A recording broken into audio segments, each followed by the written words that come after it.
The dawn of time. The importance of one question has outweighed all others. What's for dinner? From the wind-chilled tundras of the Arctic to the dry dunes of the Sahara, all the way to the deepest rainforests of the Amazon. Our omnivorous nature has allowed humans to survive and thrive.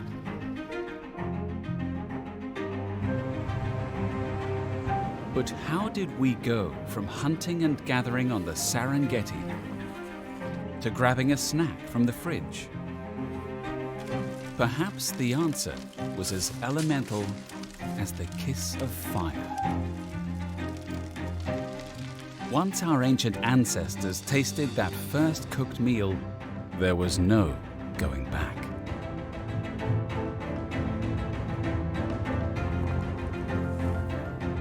Cooking has driven human evolution, invention, and progress.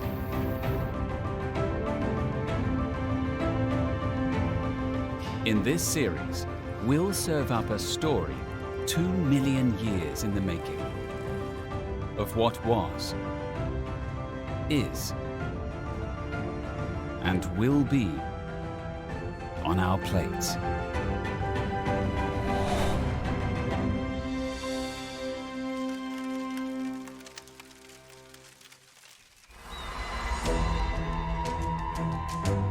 Almost 9 million years ago, our ape-like ancestors began their descent from trees onto the grasslands of the African savanna. What drove them from branches to bipedalism has puzzled us, their descendants, for millennia. Could the explanation be as simple as an empty stomach? Over millions of years, the climate of Africa shifted. Dense forests gave way to great grassy landscapes, teeming with delicious new species of flora and fauna. Meet Littlefoot. She's a 3.6 million year old Australopithecus. Discovered in the Starkfontein caves of South Africa, Littlefoot is the most complete skeleton ever found of these ancient human ancestors. Australopithecines were a lot like chimpanzees, and they ate like it too. Littlefoot may do scavenging the grasslands and trees for her meals. On the menu, low-calorie, fibrous fare of seeds, grasses, and fruit. Richard Wrangham is a Harvard primatologist. The Australopithecines, these relatives between maybe 7 million years ago and 2 million years ago, they were at the simplest kind of level like chimpanzees that stood upright. That is to say, they walked on their hind legs, if you like. They were about the size of chimpanzees. They had big jaws like chimps, big teeth like chimps. I mean, you can imagine somebody like Mick Jagger opening his mouth and screaming out, and that mouth is just a tiny little mouth compared to what a chimpanzee or Australopithecus can do. They need big teeth to mash this low-quality, high-fiber food. They need a big mouth to put it all into. To get there something like 2,000 calories a day, they have to spend about 6 hours a day just chewing, literally just moving their jaws up and down, processing this bulky, low-energy food. So it's a lot of work. To digest the hard vegetation, Littlefoot had a longer large intestine and colon. Here, her intestinal microbes ferment and break down the food to release a little hard-earned nutrition. But humans today don't have to work so hard. When we compare ourselves with our closest relatives, then what we see is that everything about our digestive system is reduced. It is diminutive. So we have small mouth, we have small teeth, we have small guts. This all reflects the fact that we have a very high quality diet with a lot of nutrients per mouthful. While we might struggle to see the resemblance between Littlefoot and ourselves, The next stage of our evolution became distinctly more human. Around 2 million years ago, that's when you get for the first time the emergence of the full genus Homo, Homo erectus. The bones are a little bit heavier, they've got rather big, broad faces with big brow ridges, so they definitely look kind of primitive compared to us, but nevertheless, they were human. What ignited our bodies to evolve so drastically? We cannot understand humans as evolving into this species that was eating and committed to very highly digestible food without them using fire. Lightning strikes, raging forest fires, volcanic eruptions.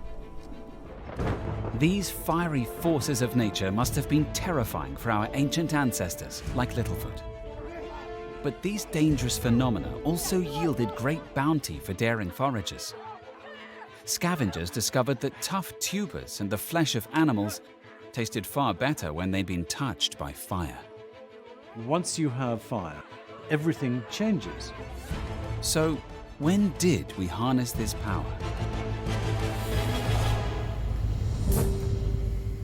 Archaeology and geoarchaeology is important in trying to solve this big mystery, which is how we became human. Dr. Francesco Berna and his colleagues have discovered enlightening evidence of humanity's early relationship with fire in the deep recesses of South Africa's Wonderwerk cave. We're showing that this intimate relationship between human and fire is directly documented starting 1.7 million years ago. The peculiarity and the magnificence of this cave is that it contains evidence of humans being in there since the origin of humanity. It is an archaeological phenomenon because it has a sequence of human occupation which sees us through our evolution as a species from Homo erectus into modern humans as Homo sapiens.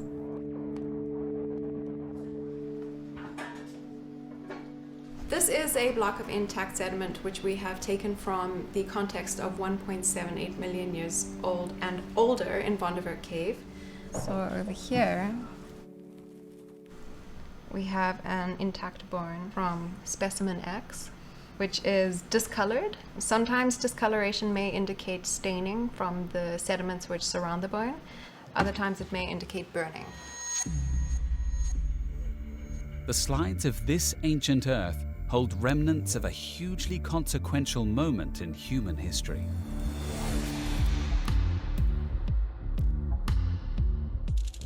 There's a long particle here. It shows the characteristic of being wood ash. This seemingly simple discovery is anything but. Dr. Berna has found the oldest known evidence of humanity's use of fire. That's extremely exciting. They put human and fire in the same spot early on in human evolution. With the controlled use of fire, we first began to cook our food. This act of transformation had revolutionary effects on our sustenance. So basically, heat jiggles molecules and breaks them apart, and then that's nice. When you cook, you're saving yourself a lot of the energy that otherwise the body would be using to digest raw food. So we get a bonus from how much of the food can be digested, and we get a bonus from saving ourselves the cost of digesting the food.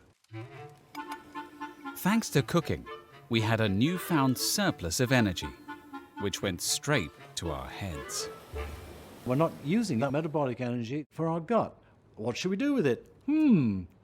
Let's make a bigger brain. We have the largest brain in relationship to body weight of any primate. For the average person, about a quarter of all of the food calories you eat go to fueling your brain. So this is an organ that is only a 40th of your body weight, but it's occupying a quarter of your food. So it's incredibly hungry and expensive to fuel all the time. Cooking with fire sparked our evolution. And we've had one thing on our minds ever since: filling our stomachs. Technological breakthroughs like stone tools helped us to kill and prepare our suppers. And we continued to be keen gatherers. The importance of fire to fuel our minds and light our way never waned. Fire was essential to our first hunter-gatherer societies. We lived as hunter-gatherers for millions of years. Today, the lifestyle that made us who we are is practiced in only a few remote corners of the world.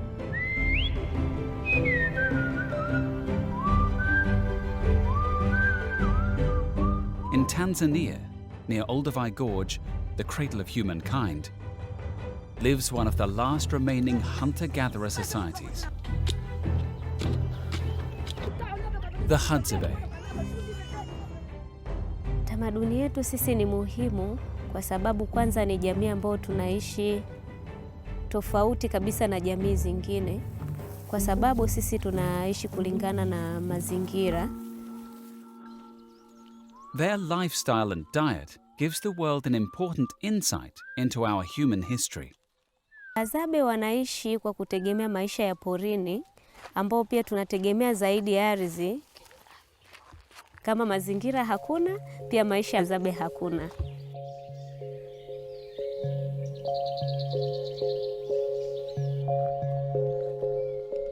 It's mid-morning in the Hadzabe camp, and it's time for the first meal of the day.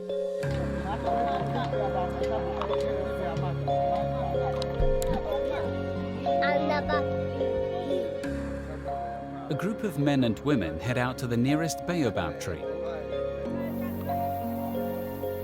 These baobabs can be thousands of years old, supplying delicious fruit to generations of Hadzabe.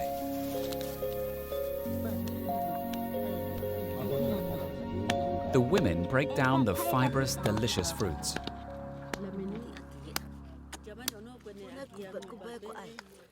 The baobab fruit is the staple of the Hadzabe diet, packed with vitamins, fat, and fiber. The high levels of vitamin C provide an unexpected citrus tang. Kongarobi berries are refreshing and slightly sweet, and they happen to pack 20 times the fiber of your average farmed berry. The Hadzabe see food wherever they look in their native land. They eat an amazing variety of almost 600 plant and animal species. With their bountiful diet, they eat around 100 grams of fiber a day, 10 times more than the average American. This nourishment provides the Hadzabe men with the energy they need for hunting. They're hoping to track a few dik-dik or kudu.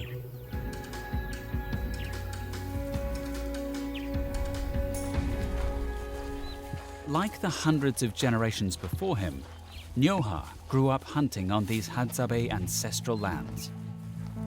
Nikaanza mzee akanichongea pindi kidogo saizi yangu, lakini sio mkubwa. Saizi yangu chongea na mishale nini, baadaye sasa hiyo pindi nikaizalau, basi akanitengenezea kubwa zaidi ya pale sasa. Na mimi pale nimefutuka kidogo, sasa niko saizi hii.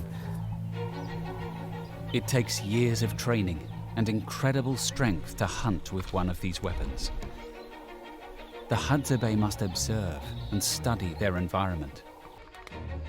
And hunting teaches a great lesson: patience. Nyoha finally has something in his sights: a pembe, or rock rabbit.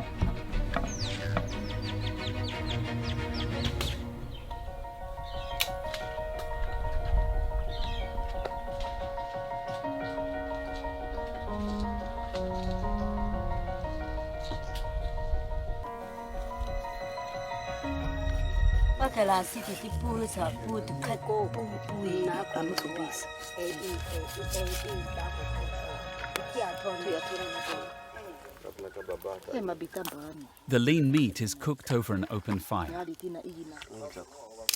In the life of a hunter-gatherer, meat is only a small part of the diet, and only after a successful hunt. Most of their nutrition and calories come from tubers, berries, vegetation, and when it's in season, a Hadzabe favorite, honey. Nyoha is listening intently for the song of the Tico Rico bird, or the honey guide. The Hadzabe have developed a language with these birds, and the two species enjoy a deep and mutually beneficial relationship. High in these branches is the world's finest all-natural dessert.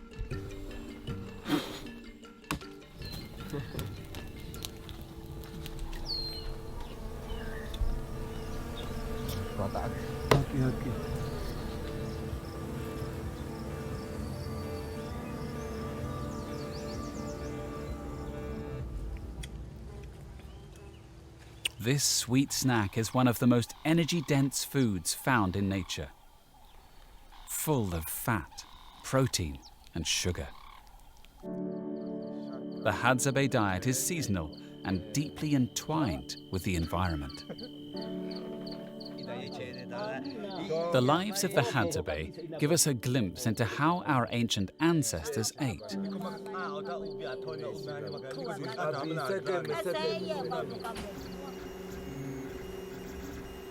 On the other side of the world, the benefit of the hunter-gatherer diet is being investigated. A lot of what we've learned from hunter-gatherer diets is a window into how our ancestors ate for most of our evolutionary history. It was a high-fiber diet. They definitely had treats like meat and honey, but those things were rare, and their diet was heavily, heavily based on plants. They eat the things that are seasonally available. That's important to maintain our microbial ecosystem. Doctors Erika and Justin Sonnenberg and their colleagues have been studying the effects of the hunter-gatherer diet on the human microbiome. Our specialty is studying the gut microbiome, this complex community of microbes that lives in our gut. We're interested in how the collection of microbes that inhabit our gut influences everything from our immune status to our metabolism to even our moods and behavior through our central nervous system.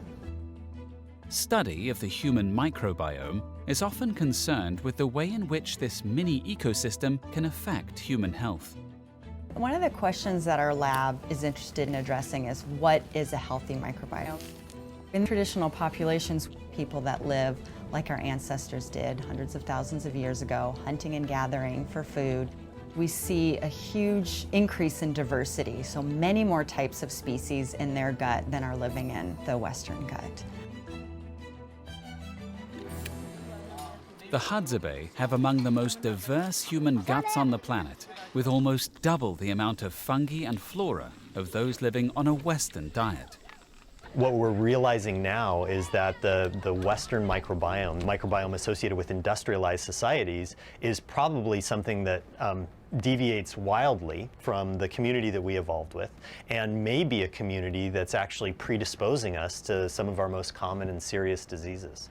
These are things like heart disease, a lot of autoimmune diseases, things like allergies and asthma, inflammatory bowel diseases, cancers, and most of these are diseases that we just don't see in the Hadza. Learning from the Hadzabe and making the effort to improve our gut health by rewilding our diet may be a key ingredient in fighting some of the industrial world's most deadly chronic diseases.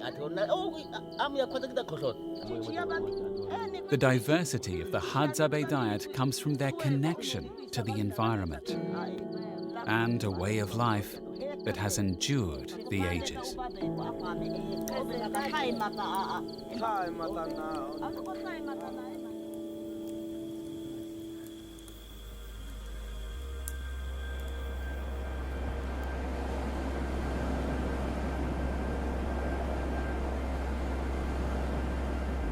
7,000 miles away, the traditional ingredients of another ancient people are being brought to the attention of the modern world. And what chefs are discovering is that these ingredients aren't just healthy, they're delicious. Here in Wollongong, Australia, ancient bush ingredients called bush tucker by the Aboriginal natives are cooked up into mouth-watering New Age dishes.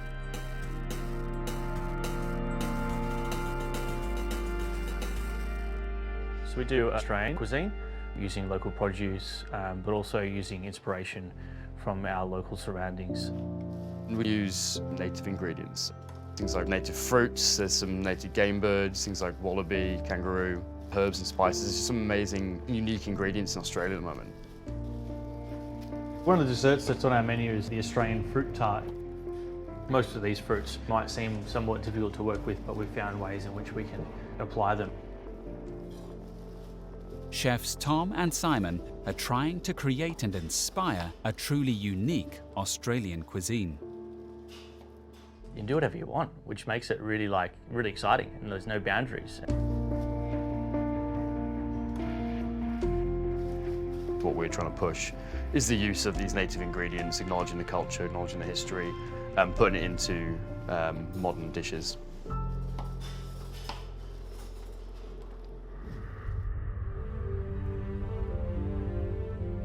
Living for 50,000 years in isolation, the Aborigines of Australia are one of the most resourceful peoples on Earth. The Aboriginal people have been here for thousands and thousands of years. To put that into perspective, when was Jesus born? About 2,000 years ago. How old are those Egyptians? About 5,000. When you're talking 40, 50,000 years or more, yeah, there's been a lot of practice. This is my supermarket out here. You know, I've got fish out there, I've got all sorts of seashells, boundless resources out there, let alone up here on the land. And when I bring fellas down here to teach them about it, it's also our university. But European settlers and modern-day Australians have rarely looked to the Aborigines for edible inspiration. You can go to any market or a food fair anywhere in Australia and you can find every cuisine from every country from around the world. China or Morocco or Italian or anything. But you won't find a bush tucker, hey. It's slowly evolving. I go around teaching people about my culture through the way of bush foods and trying to introduce them into another way of living and knowledge. The native animals and plant life of Australia evolved in isolation, leading to a diversity of ingredients unique to the rest of the world. Here we have finger lime, which is a native lime, extremely tasty and very, very special. They basically look like little caviar, but lime tasting, and you pop them and they, little bursts of acidity.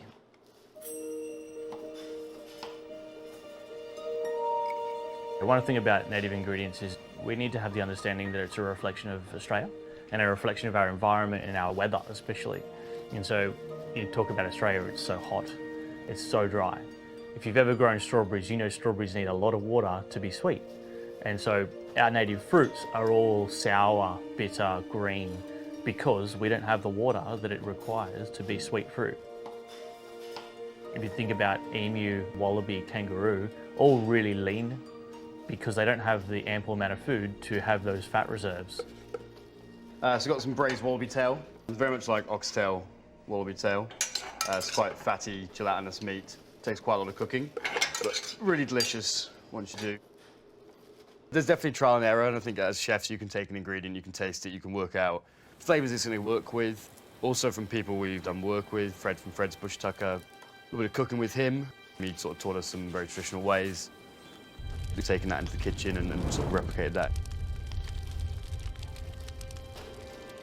So I have a barramundi, dry age it for about 3 days.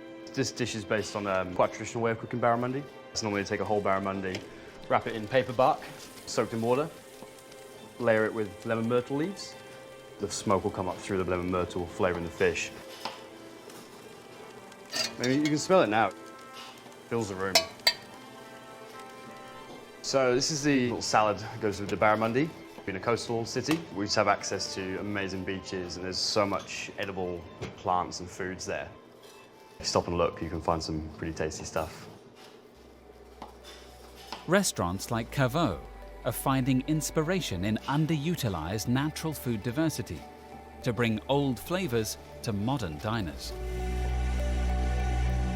We want to see these ingredients just treated as normal ingredients. I think that's the future, is just getting them into home kitchens, demystifying what they are and how they react. And it's starting to get there.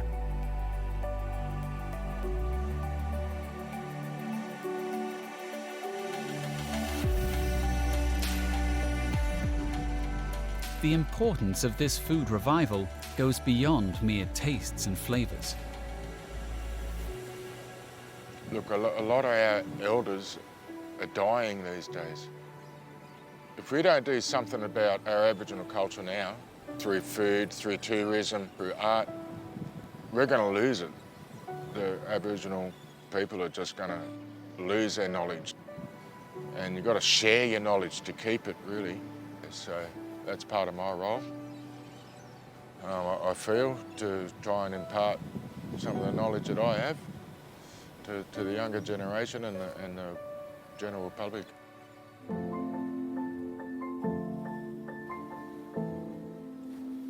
I want more fellas out there doing what those fellas are doing and showing off our proud culture. All the ingredients are here in our backyard. The diversity inherent in reintroducing these foods to our diets is in sharp contrast to how most of us eat today, to our own detriment.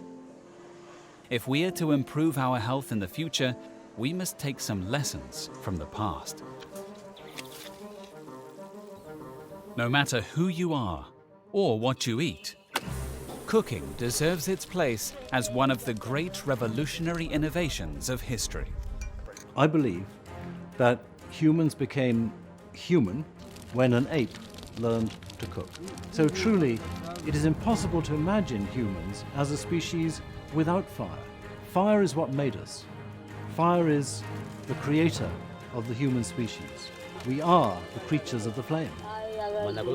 The campfires of our ancestors have become the restaurants and kitchens of today. Cooking has moved on from food touched by fire to culinary works of art. We fry, roast, boil, and bake. Cooking changed our bodies, our brain, and ignited a cognitive revolution in human beings. This would lead to an equally consequential period in human history, the agricultural revolution. This epic event turned our hunter-gatherer lifestyle on its head and introduced a plethora of new plant and animal species to our diets. And it all led to one of the greatest inventions in culinary history, the taco.